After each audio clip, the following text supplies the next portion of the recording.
Hi everyone! Welcome to Luto-Lutuan! Adobong liig ng manok for today's recipe. Story time. Kanina habang papunta ako sa talipapa, ang nasa isip ko, pakbit yung lulutuin ko. So habang naghahanap ako ng pansahog, nakita ko tong liig. Bigla akong nag-crave. So ayun, nauwi tayo sa adobong liig.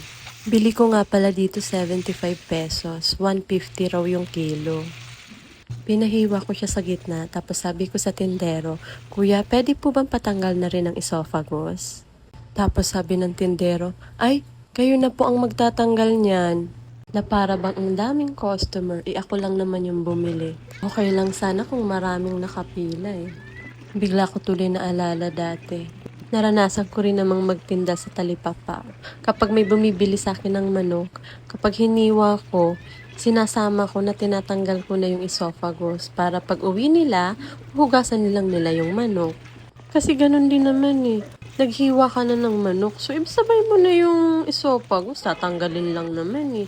Hindi naman mahirap tanggalin yun. Bubunutin mo lang naman eh. Ayan, kakakwento ko. Paluto na tong niluluto ko. Luto na to. Luto na to. Ayan, konti lang yung sabaw niya. Konti na lang yung sabaw. Yun lang yung sabaw. Mapaparami ang kain natin neto. Favorite ko talaga yung mga buto-buto.